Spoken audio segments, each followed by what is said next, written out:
Hello students, welcome two aspirants campus. This is Richa. तो आज का हमारा जो टॉपिक है वो है डिमांड एंड सप्लाई एनालिसिस। ठीक है, यूनिट 2 हम देखेंगे और इस टॉपिक में हम देखेंगे डिमांड का क्या नेचर होता है, क्या क्या डिटर्मिनेंट्स होते हैं कंज्यूमर डिमांड के, और मार्केट डिमांड के क्या डिटर्मिनेंट्स होते हैं, लॉ ऑफ डिमांड क्या होता है। लॉ ऑफ डिमांड में हम डिमांड शेड्यूल, डिमांड कर्व, ये भी देखेंगे कि डिमांड कर्व जो है वो डाउनवर्ड स्लोपिंग क्यों होती है। साथ ही हम देखेंगे क्वांटिटी डिमांडेड चेंज होती है और चेंज इन डिमांड, तो उन दोनों में क्या डिफरेंस है, चेंज इन क्वांटिटी डिमांडेड और चेंज इन डिमांड में क्या डिफरेंस है। उसके बाद कॉन्सेप्ट ऑफ सप्लाई आएगा, फिर लॉ ऑफ सप्लाई, और फिर change in supply versus change in quantity supplied, idea of elasticity. ये सारे जो इंपॉर्टेंट टॉपिक्स है वो हम इसी चैप्टर में पढ़ने वाले हैं। तो चैप्टर थोड़ा सा लेंदी है ये। इसमें देखिए मेजरमेंट जो है, price elasticity of demand, price elasticity of demand के डिटर्मिनेंट्स, इलास्टिसिटी ऑफ सप्लाई के डिटर्मिनेंट्स, सब कुछ इस टॉपिक में आ रहा है। तो लेंदी और इंपॉर्टेंट टॉपिक है, मोस्ट इंपॉर्टेंट टॉपिक हम इसको कह सकते हैं। तो देखिए सबसे पहले सेटिस्फेक्शन जो है वो ह्यूमन की नीड है। अगर आप कोई भी चीज खरीदते हैं तो उसके पीछे आपका क्या मोटिव होता है कि आपको सेटिस्फेक्शन मिले। ठीक है, अगर आप कोई भी एक मार्केट से कोई भी वस्तु आप खरीदते हैं, खाने की हो चाहे वो यूज करने की वस्तु हो, तो आपको जब तक सेटिस्फेक्शन नहीं होती कि हाँ ये चीज मुझे पसंद है, ये मुझे सेटिस्फाई कर सकती है, मेरे नीड्स को सेटिस्फाई कर सकती है, तब तक आप उसको खरीद के खुश नहीं होंगे। ठीक है, तो ह्यूमन इंसान की जो जरूरतें हैं, वांट्स हैं, वो क्या होती है, अनलिमिटेड है। उस पर कोई लिमिट नहीं है। आपकी एक विश पूरी हो जाएगी, आपको दूसरी कुछ और चाहिए होगी, दूसरी विश पूरी हो जाएगी, कुछ और आपकी एक नई विश आ जाएगी। तो इसको हम खत्म नहीं कर सकते, ये अनलिमिटेड है। लेकिन जो हमारे पास उनको सेटिस्फाई करने के मीन्स है वो लिमिटेड है, रिसोर्सेज लिमिटेड है, वांट्स अनलिमिटेड है। सिंपल सी बात है। एक रैशनल कंज्यूमर जो होता है वो क्या करता है, ऑप्टिमल यूज करता है अपने रिसोर्सेज का, ज्यादा से ज्यादा इस्तेमाल करता है कि भाई उसको ज्यादा से ज्यादा सेटिस्फेक्शन मिल सके। अब डिमांड एंड सप्लाई एनालिसिस जो है वो एक फ्रेमवर्क है इन डिसीजंस के लिए। ठीक है, मतलब यहाँ पे ये चीज देखेंगे कि जो हमारी डिमांड्स होती है वो किस तरीके की होती है। ठीक है, अब सबसे पहले आप ये चीज देखिए कि अगर आप मार्केट में जाते हैं, मान लीजिए आपके पास 100 रुपीज है और आप मार्केट में जा रहे हैं, 100 रुपीज में आपको कुछ ना कुछ खरीदना है, तो सबसे ज्यादा आप देखेंगे कि आपको जरूरत किस चीज की है, आपको जरूरत किस चीज की है उसकी आप लिस्ट बनाएंगे। तो सबसे पहले आप वो चीज खरीदेंगे 100 रुपए में जिसकी आपको जरूरत है, यानी कि आपका रजिस्टर खत्म हो गया है और साथ ही आपका मन है आइसक्रीम खाने का, तो आइसक्रीम खाने को टाला जा सकता है, लेकिन जो क्लास के लिए रजिस्टर चाहिए उसको आप नहीं कर सकते हैं। तो आपकी डिमांड क्या होगी, वहां पे रजिस्टर लेने की डिमांड होगी, आइसक्रीम को आप बाद में कभी और खा लेंगे। तो यहाँ पे हमारी जो डिमांड्स होती है, डिजायर होती है, ठीक है, वो विश होती है किसका, कंज्यूमर का एक पार्ट होती है। आप क्या है, कंज्यूमर है, हम सब कंज्यूमर है, जो भी चीजें कंज्यूम करता है वो कंज्यूमर होता है। ठीक है, एक छोटा सा बच्चा जो जन्म लिया है वो कमा कुछ नहीं रहा है, लेकिन कंज्यूम कर रहा है, बहुत सारी चीजें खा रहा है, पी रहा है, कपड़ों को पहन रहा है। ठीक है, तो वो कंज्यूमर है। ठीक है, if the desire to possess a commodity is backed by purchasing power, the consumer also willing to buy that commodity। अगर जो आपकी डिजायर है वो आपके परचेजिंग पावर में है तो आप क्या करेंगे, उसको खरीदना चाहेंगे। यानी कि मान लीजिए कोई मोबाइल है 10,000 का और आपके पास 10,000 रुपीज अवेलेबल है। ठीक है, तो आप क्या करेंगे, कोशिश करेंगे अगर आपको मोबाइल पसंद है तो आप उसको खरीद लें। ठीक है, तो ये क्या हो जाता है, इट बिकम वांट। पहले डिजायर होता है, मैं चाहता हूं खरीदना, लेकिन अब अगर आपके पास पैसे हैं मैं ये खरीदूंगा, वो अब जरूरत बन गई है, वांट बन गई है। ठीक है, the demand on the other hand is wish of the consumer to get definite quantity of commodity at a given price. अब डिमांड क्या होता है, एक विश होता है, मैं आईफोन खरीदना चाहता हूं लेकिन पैसा ही नहीं है, तो विश ही रह गई, डिजायर ही रह गई। लेकिन आपके पास पैसा है और आप डेफिनेट क्वांटिटी में अगर वो कमोडिटी खरीद लेते हैं तब वो डिमांड बन जाती है। ठीक है, तो 3 इंपॉर्टेंट पॉइंट्स है। देखिए क्वांटिटी डिमांडेड से रिलेटेड, पहला क्वांटिटी डिमांडेड क्या होती है, वो क्वांटिटी होती है जो हम खरीदना चाहते हैं, डिजायर करते हैं परचेज करने का, सिर्फ ये डिजायर है, परचेज किया नहीं है।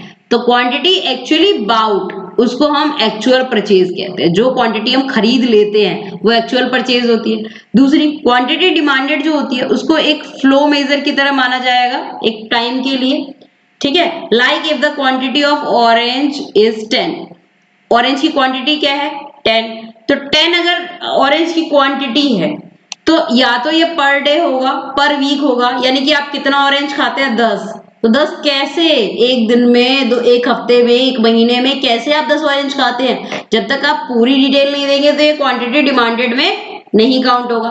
तो ये फ्लो है, स्टॉक नहीं है, ठीक है। थर्ड थिंग, स्टॉक फ्लो में हमने डिफरेंस देख लिया था लास्ट चैप्टर में। क्वांटिटी डिमांडेड एक जो होगा वो एक इकोनॉमिक मीनिंग निकालेगा, ठीक है, उसका एक प्राइस भी होगा। 10 ऑरेंजेस पर कितना रुपीस, 10 ऑरेंजेस जो आपने लिए हैं वो कितने रुपए के हैं, जब तक ये नहीं पता रहेगा तब तक आप इसको इकोनॉमिक मीनिंग नहीं दे पाएंगे, ठीक है। Demand of oranges equal to 10 units per week, मतलब 10 ऑरेंज आप एक वीक में पर वीक खा लेते हैं, कितने का होता है 100 रुपए दर्जन होता है, यानी कि 12 ऑरेंज आते हैं 100 रुपए के। तो ये पूरा एक मीनिंगफुल स्टेटमेंट हो गया जो कि माइक्रो इकोनॉमिक थ्योरी में यूज होता है। अब डिमांड के जो डिटर्मिनेंट्स होते हैं वो क्या होते हैं, कुछ फैक्टर्स होते हैं। The demand of a product is determined by a number of factors. अब क्या क्या डिटरमाइंड वो होते हैं, डिटर्मिनेंट्स होते हैं, देखिए। तो फर्स्ट है हमारा price of commodity in question, यानी कि कमोडिटी का प्राइस क्या है, कंज्यूमर पहले क्या पूछेगा, प्राइस क्या है, ठीक है, और उससे रिलेटेड बाकी कमोडिटीज के क्या प्राइस है। थर्ड चीज वो देखेगा अपनी इनकम क्या है उसकी, और फोर्थ चीज वो देखेगा कि भाई ये कंज्यूमर का टेस्ट है भी कि नहीं, मुझे ये चीज पसंद भी है कि नहीं, ये चीज वो नोटिस करेगा, ठीक है, मुझे चाहिए कि नहीं, ये जरूरत है कि नहीं है मुझे इस चीज की। तो ये चार जो होते हैं डिटरमिनेंट्स होते हैं, इसके बेसिस पे डिमांड बनता है। अब देखिए कमोडिटी का प्राइस है, मतलब मान लीजिए वो पहले, अगर कोई भी चीज आप देखने जाते हैं मार्केट में तो पहले आपको प्राइस पता होना चाहिए। अब उस चीज का प्राइस पता है आपको कि वो चीज कितने की है, अब उससे जो रिलेटेड चीजें हैं, मतलब उसके जैसी जो चीजें हैं, चाहे वो उसका सब्स्टिट्यूट हो, सब्स्टिट्यूट गुड्स हो, चाहे वो उसका कॉम्प्लीमेंट्री गुड्स हो, उसके भी आपको प्राइस पता होने चाहिए। वो आप प्राइस पता करेंगे कि भाई इसका प्राइस तो कम है लेकिन इसके कॉम्प्लीमेंट्री गुड का जो प्राइस है वो काफी ज्यादा है, तो मैं इसको यूज कैसे करूंगा, ठीक है, उसके कॉम्प्लीमेंट्री गुड गुड भी तो चाहिए मुझे साथ में। अब कॉम्प्लीमेंट्री गुड जितने भी गुड्स हैं उसके ऊपर एक मैंने अलग से वीडियो बनाया हुआ है, 10-12 टाइप के गुड्स हैं, उन सबके डेफिनेशन आप जाके वीडियो में देख सकते हैं, ठीक है। तो डेफिनेशंस वगैरह के लिए मैं सोच रही हूँ कि एक छोटे छोटे जो वीडियोस हैं वो बना दिए जाए अलग से, तो आपको जो भी डाउट रहेगा आप वहां पे उसको देख सकते हैं। तो डिमांड फंक्शन जो होगा refers to the rule that shows how the quantity demanded depend upon factors. Demand function का क्या है, एक रूल है जो हमें बताता है कि क्वांटिटी डिमांडेड जो है वो इन फैक्टर्स पे कैसे डिपेंड है, यानी कि P X, P Y, P Z, M T. अब यहाँ पे क्या है, पी एक्स क्या है, price of good X, P क्या है, प्राइस ऑफ सब्स्टिट्यूट कमोडिटी, यानी कि सब्स्टिट्यूट कमोडिटी, या मान लीजिए कि कोका कोला का प्राइस हमें पता है, कोका कोला का प्राइस हमें पता है, तो साथ में हमें पेप्सी का भी तो प्राइस पता होना चाहिए कि भाई कोका कोला अगर 50 रुपए की है, अगर पेप्सी 40 में मिल रही है, तो क्यों ना हम कोका कोला की जगह पेप्सी बाय कर ले। अब Pepsi taste of the consumer भी देखना है, पेप्सी अगर नहीं पसंद है, कंज्यूमर के टेस्ट का नहीं है, तो वो ज्यादा प्राइस पे के कोका कोला ही खरीदेगा, ठीक है। तो ये सारी चीजें यहाँ पे देखी जाती है। तो साथ में इनकम भी देखी जाती है, कंज्यूमर के पास अगर अच्छा खासा पैसा है तो वो अपने डिजायर्स को पूरा सेटिस्फाई करेगा। If all the factors influencing the demand of commodity x the picture would be highly complicated. अगर ज्यादा सारे फैक्टर्स उसके डिमांड को अगर इन्फ्लुएंस करेंगे तो ये काफी कॉम्प्लिकेटेड हो जाएगा, इसीलिए हम सिर्फ एक फैक्टर को अलाउ करते हैं कि वो चेंज हो सकता है, बाकी फैक्टर्स को हम क्या रखते हैं, अनचेंज रखते हैं। अब इसी को हम कहते हैं ceteris paribus, the other things remaining equal, बाकी सभी चीजें बराबर होंगी, तो हम प्राइस फैक्टर को चेंज होने देते हैं। ठीक है, अब डिमांड का रिलेशनशिप क्या हो गया, relationship of quantity demanded of a commodity in various determinants can be started as follow, यानी कि एक कमोडिटी का प्राइस क्या होता है, जैसे जैसे प्राइस ज्यादा होगा कमोडिटी का जो डिमांड होगा वो कम हो जाएगा, इसको हम कहते हैं लॉ ऑफ डिमांड। प्राइस बढ़ेगा तो डिमांड अपने आप कम होगा, इसको हम कहते हैं लॉ ऑफ डिमांड। अब जो कंज्यूमर की इनकम है उसका साइज क्या है, जब इनकम बढ़ेगी, इंक्रीज इन इनकम, अब क्वांटिटी डिमांडेड भी बढ़ेगा, डिजायर भी बढ़ेगी ना, भाई इनकम बढ़ रही है, पैसा है हाथ में तो खरीदेंगे ये चीज भी वो चीज भी। ठीक है, तो कमोडिटी इसको हम क्या कहेंगे, नॉर्मल गुड। जब इनकम बढ़ रहा है, डिमांड आप क्वांटिटी डिमांडेड बढ़ा रहे हैं, किस केस में, नॉर्मल गुड के केस में। तो if an increase in income leads to fall in quantity demanded, हम उसको इंफीरियर गुड कहेंगे। अगर इनकम बढ़ गई है, इनकम आपकी बढ़ गई है, ठीक है, फिर भी आप क्वांटिटी डिमांडेड जो है वो घटा रहे हैं, आप क्वांटिटी की डिमांड नहीं कर रहे हैं, क्यों, क्यों, पैसा है लेकिन फिर भी हम नहीं खरीद रहे हैं उस चीज को, क्योंकि वो गुड जो है वो इंफीरियर है, अच्छी क्वालिटी की नहीं है। अब हमारे पास पैसा है, हम ब्रांडेड चीजें खरीदेंगे, हम सस्ती चीजें क्यों खरीदें, इंफीरियर गुड नहीं खरीदेंगे, हम ब्रांडेड चीजें खरीदेंगे। प्राइस ऑफ अदर कमोडिटीज, दूसरी कमोडिटीज के प्राइस को भी हम देखेंगे। एक कंज्यूमर डिमांड जो होता है, वो डिमांड करता है कमोडिटी के लिए, वो इन्फ्लुएंस किससे होता है, प्राइस से। कुछ अदर कमोडिटीज भी होती है, कुछ कॉम्प्लीमेंट्री गुड्स भी होते हैं जो कि कंज्यूम किए जाते हैं उस कमोडिटी के साथ। कॉम्प्लीमेंट्री गुड में हम जैसे कर सकते हैं पेन और इंक, पेन और इंक कॉम्प्लीमेंट्री गुड है। पेन तो सस्ता है, इंक महंगा हो गया, क्या फायदा पेन खरीदने का, है ना।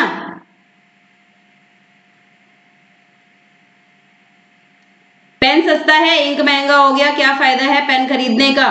पेट्रोल एंड कार, पेट्रोल अभी हाई पे है, जोश जोश में कार खरीद लेते हैं, पेट्रोल भरवाने के पैसे नहीं होंगे। ठीक है, तो ये जो होते हैं ये क्या होते हैं, कॉम्प्लीमेंट्री गुड, जो एक दूसरे के बिना नहीं चल सकते हैं। अब एक दूसरा आता है कि भाई उस चीज की जगह हम क्यों ना उसकी जगह दूसरा चीज यूज करें, दूसरा गुड यूज करें जो कि उसी के जैसा है, उसको हम कहेंगे सब्स्टिट्यूट गुड। ठीक है, अब demand bears inverse relationship with price of complement and direct relationship with price of substitute. अब डिमांड जो होता है वो इनवर्स रिलेशनशिप बनाता है कॉम्प्लीमेंट के साथ। अगर कॉम्प्लीमेंट का प्राइस जो है वो इंक्रीज होगा तो डिमांड यहाँ पे डिक्रीज हो जाएगा, लेकिन सब्स्टिट्यूट का प्राइस अगर इंक्रीज होगा, ठीक है, प्राइस अगर एक गुड का इंक्रीज होगा तो उसके सब्स्टिट्यूट का डिमांड बढ़ जाएगा, सब्स्टिट्यूट का डिमांड बढ़ जाएगा। तो यहाँ पे क्या है, टी और कॉफी क्या है, सब्स्टिट्यूट है, कार एंड पेट्रोल क्या है, कॉम्प्लीमेंट्री गुड है। अगर चाय का रेट बढ़ गया तो हम कॉफी पे मूव कर सकते हैं, कॉफी का रेट बढ़ गया तो हम चाय पे मूव कर सकते हैं। तो डिमांड यहाँ पे चाय की तो बढ़ी, चाय की बढ़ी, तो यहाँ के प्राइस बढ़ने के साथ साथ डिमांड भी बढ़ रही है, तो ये क्या हो गया, डायरेक्ट रिलेशनशिप। प्राइस बढ़ने के साथ साथ डिमांड कम हो रही है कॉम्प्लीमेंट्री गुड्स में, इनवर्स रिलेशनशिप। अब कंज्यूमर का जो टेस्ट होता है, देखिए कंज्यूमर जो है वो डेवलप कर लेता है एक टेस्ट एक कमोडिटी के लिए, अब उसको वही कमोडिटी चाहिए। ठीक है, चाहे प्राइस कितना भी इंक्रीज हो जाए उसको कोई फर्क नहीं पड़ता है। ठीक है, अगर मान लीजिए कंज्यूमर है, उसको चाय पीने की आदत है, अब चाय के प्राइस बढ़ गए तो भी वो कॉफी पे नहीं जाएगा, वो चाय ही पिएगा। ठीक है, if a consumer has changed his taste against a particular commodity less of it will be demanded at any particular price, चाहे वो कम ही खरीदे लेकिन वो डिमांड जरूर करेगा, चाहे प्राइस आप कितना भी इंक्रीज कर दे। अब देखिए लोगों को क्या है, धूम्रपान के लिए एक आदत पड़ जाती है, टेस्ट, सिगरेट का, अल्कोहल का, तो उसका प्राइस कितना भी बढ़ जाता है तब भी लोग उसको खरीदते ही हैं। ये जो डेवलपमेंट ऑफ टेस्ट है ये रिलेटेड होता है season of the year as well. Summer के महीने में आप देखते हैं ज्यादा कोल्ड ड्रिंक कंज्यूम करते हैं, आइसक्रीम ज्यादा कंज्यूम करते हैं। अब आइसक्रीम ज्यादा महंगा भी होगा तब भी आप कंज्यूम करेंगे। विंटर्स में आप चाय और कॉफी पीते हैं, ठीक है। तो यहाँ पे प्रेफरेंस देखा जाता है, कंज्यूमर का टेस्ट देखा जाता है।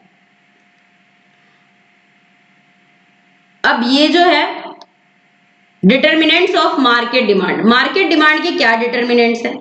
तो अब देखिए दो डिटर्मिनेंट्स है। पॉपुलेशन की साइज, यानी कि कितनी ज्यादा पॉपुलेशन है, सारे फैक्टर्स जो है वो अनचेंज रहेंगे। Size of population, more of a commodity will be demanded, population बढ़ेगी तो डिमांड बढ़ेगा, सिंपल सी बात है। उसके बाद आता है इनकम डिस्ट्रीब्यूशन। आपको पता है इनकम डिस्ट्रीब्यूशन जो है वो अनइवन है। जो रिच लोग होंगे वो लग्जरी गुड्स की डिमांड करेंगे, ठीक है, क्योंकि उनका इनकम शेयर जो है वो ज्यादा है। Poor will increase demand for the ways good. अब पुअर जो लोग हैं वो अपने अकॉर्डिंग डिमांड करेंगे चीजों की। तो अलग अलग जो इनकम ग्रुप्स होते हैं उनके प्रेफरेंसेस भी अलग अलग होते हैं। वो वेज गुड की डिमांड करते हैं जो पुअर होते हैं, और जो रिच होते हैं वो लग्जरी गुड की डिमांड करते हैं। लग्जरी यानी कि महंगी चीजें, जैसे वो कार, एसी, रेफ्रिजरेटर, इनकी डिमांड करेंगे। जो पुअर होंगे वो भाई कार, एसी, रेफ्रिजरेटर की डिमांड नहीं कर सकते हैं। वो खाने पीने में चीजों की जो कि सस्ते में मिल जाए, नमक, दाल, चावल, वो ऐसे गुड्स की डिमांड करते हैं, ठीक है। तो रिच और पुअर के अलग अलग है, क्योंकि इनकम डिस्ट्रीब्यूशन दोनों का अलग अलग है, तो डिमांड भी अलग अलग है, प्रेफरेंसेस भी अलग अलग है। अब यहाँ पे वांट और डिमांड ऑफ अ कमोडिटी में अंतर बताइए। वांट क्या होती है? डिजायर। डिमांड क्या होगी? जब पैसा होगा और हम उसे खरीद लेते हैं, वो जाता है डिमांड। डिटर्मिनेंट्स क्या होते हैं? डिमांड कमोडिटी के, एक इंडिविजुअल कंज्यूमर के द्वारा। Explain the factor influencing market demand, market demand को कौन से फैक्टर्स इन्फ्लुएंस करते हैं, ठीक है। तो ये जो आंसर्स है ये आपको लिखने हैं। अब नेक्स्ट वीडियो में हम पढ़ेंगे लॉ ऑफ डिमांड। आज के लिए बस इतना ही। Thank you so much. If you like the video, then do subscribe the channel for more video updates. Thank you.